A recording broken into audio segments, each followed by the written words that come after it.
Hey, I'm Cortez Ross. We're live in Medellin, Colombia, South America. I am here with Lacey C. Clark, writer, author of Phenomenal Everywhere. In our travels, I meet interesting entrepreneurs, and I always like to ask them a bunch of questions about how they got started and just ask about their business model in general. And Lacey, her story is unique. Now, she's been traveling the globe for the last 19 years, and we were invited to a party.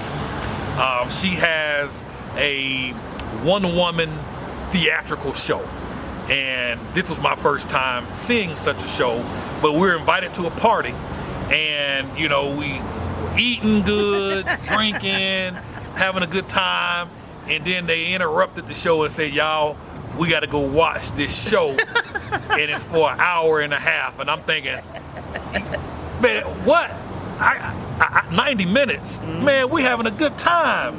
But I'm going to tell y'all something. From the moment you opened your mouth and started the show, we was hooked. I mean, she sucked us in, and the performance was absolutely amazing. I mean, we were hooked. Great rave reviews. Thank you.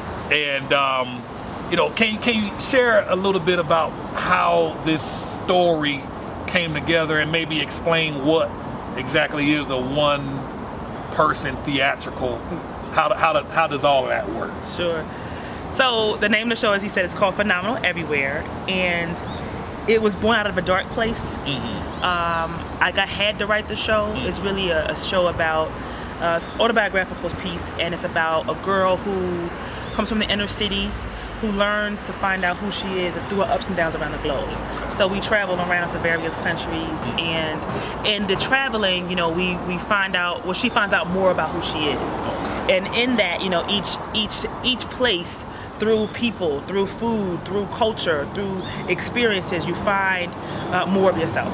Okay. And so it really is like a spiritual journey in terms of writing this piece. It was a healing journey in writing this piece. And I don't know, I feel I wanted to do it as a one-woman show because I needed to kind of transmit energy with the piece. Okay. And a one-woman show basically is a one-person show on stage. So, I mean, there are different types of one-people shows, but normally the one-person theater show is one person on a set, some kind of set, whether it's a living room, or a big theater stage, presenting a work of art. And so what you saw was the one person presenting a work of art, which is a one-woman theater show. So it's actually going to be a dramatic reading, a dramatic piece. Okay. And I'll tell y'all, the story, again, had us glued. It was vivid. It was colorful. As she went around to these different countries and started to share her experiences there, it was as if we were there. It was as if we were tasting the food, and we got an opportunity to see her grow and come into her own as she went from stage 1 to stage 2, stage 3, as she grew in different phases. You know, so we felt a lot of passion in your story. We felt a lot of pain, saw a lot of pain, felt a lot of the pain. Would you say that writing this story and sharing this story was like therapy or medicine for healing yourself? We got a truck that just kind of cranked up beside us, so we're outside, we're doing this live, so you have no control over the elements, but we just gonna roll with it. Okay, cool beans. Absolutely, it was medicine. Absolutely. It was therapy. I think as a young woman, a young black woman growing up, there was a lot of uncertainty, insecurity, you know, about who I was as a woman, as a developing person, you know. Was I smart enough? Was I beautiful enough? Was I, you know, great enough? Like all these enoughness. And it had less to do with my parents, but more about society and what society said I was supposed to be. And so there's a lot of pain in not knowing that I was awesome.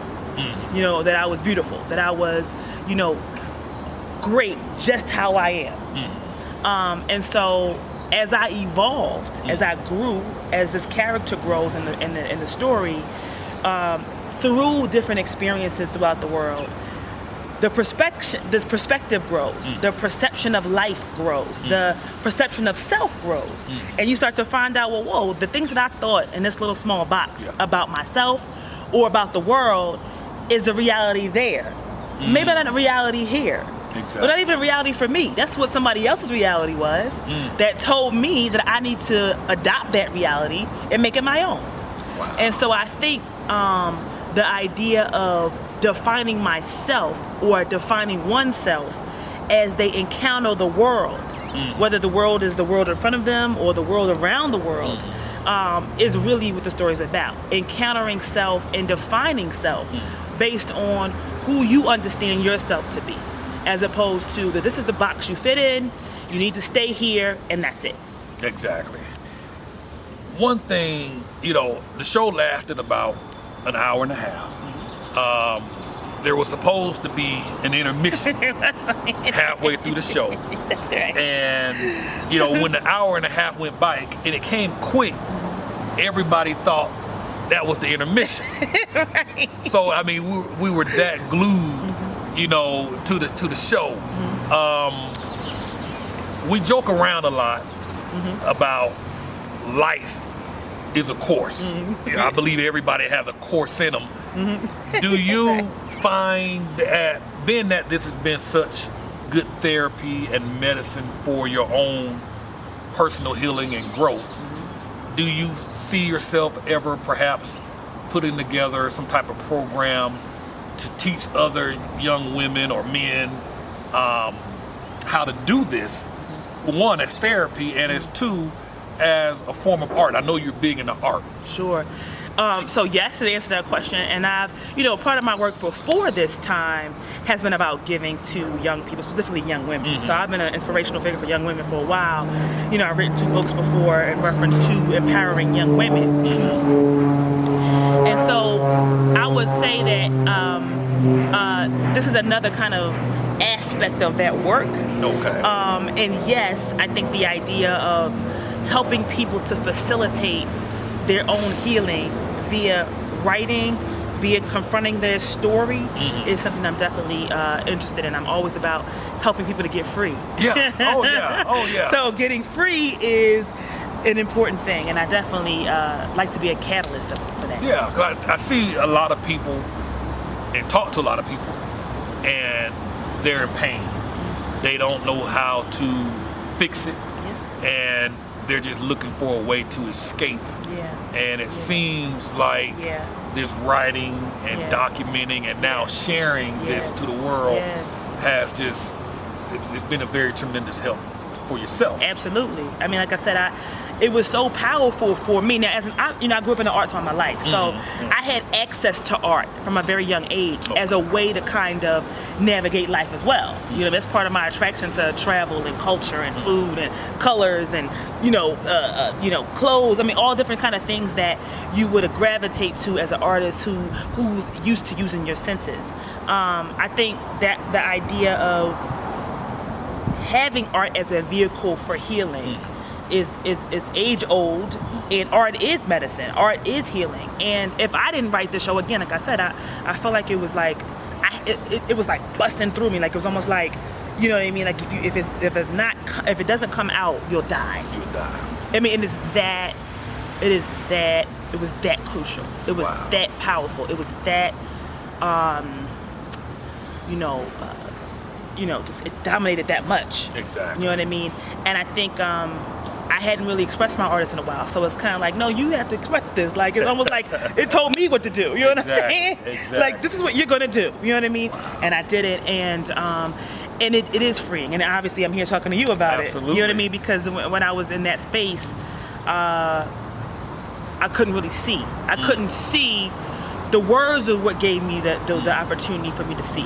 I had to write my way out. Write my way out, and that was my freedom.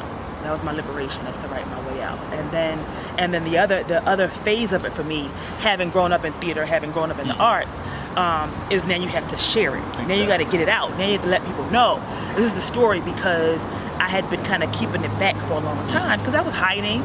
Hiding because I felt like, if I told this story, what people think about me, not in a negative way, but in a way that was like, who are you to see these things? Yeah. Who are you to experience this aspect of life?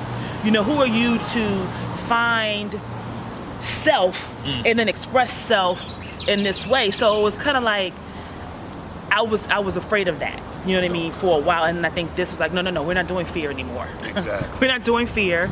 We're going to do the story because this is the story, and we're going to stand in that. So it's always been a journey. It's been a journey since the writing of it to where we are right now, to sharing more of it around the globe. That this is the unfolding of how it is. And I commend you for taking the time, one, to do the story and share your personal growth through the story. Oftentimes in our culture, we're told to keep stuff in and hold it to ourselves. Absolutely.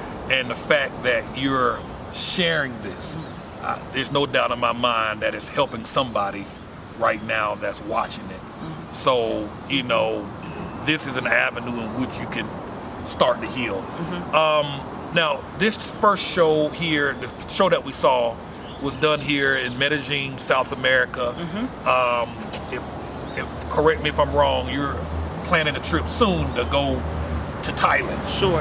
And you're going to perform there in Thailand as well. Is that correct? Sure. So the vision, yep, exactly. So the vision is to tour the show globally, in various, aspects of the world, and then take it to the U.S. Because I'm from the U.S.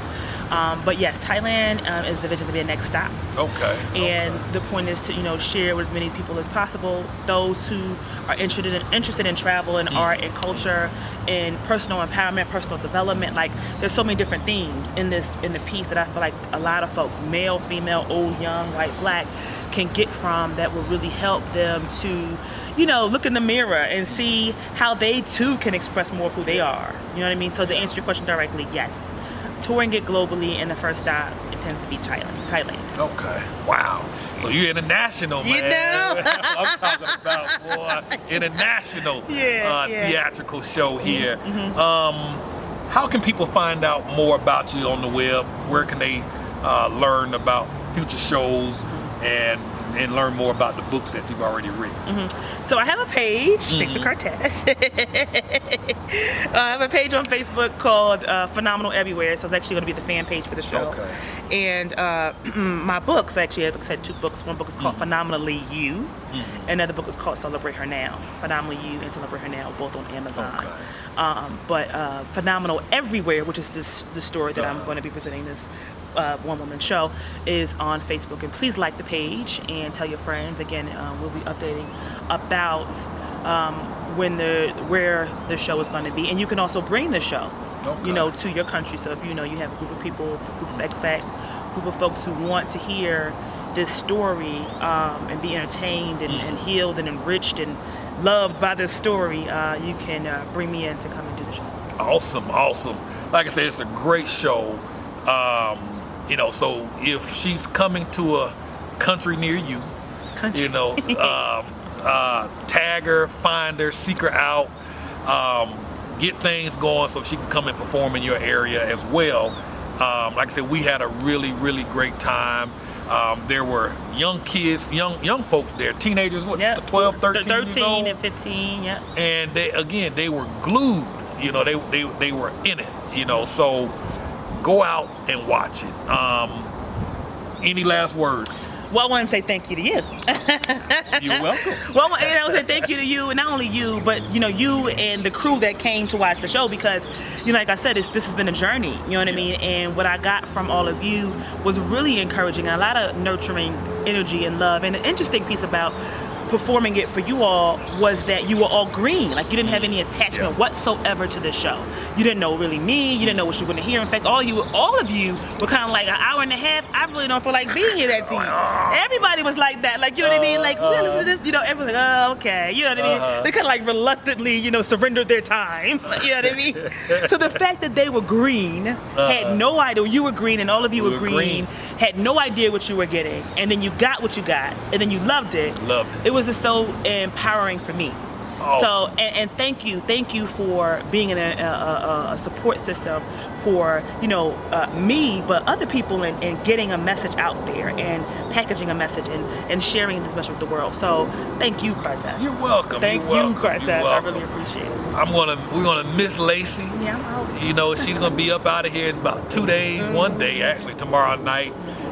You're gonna sorely be missed here. Oh, y'all gonna be missed too, you and Kim. we're gonna run into Lacey again. And they gotta come see a show in another country. That's the concept. Absolutely. Like, come and see a show in another country. You know what I mean? That. Bring the whole family to a show. I love it. I love it. I love it. You know, so I'm looking forward to seeing her again. So we're gonna wrap this up, man.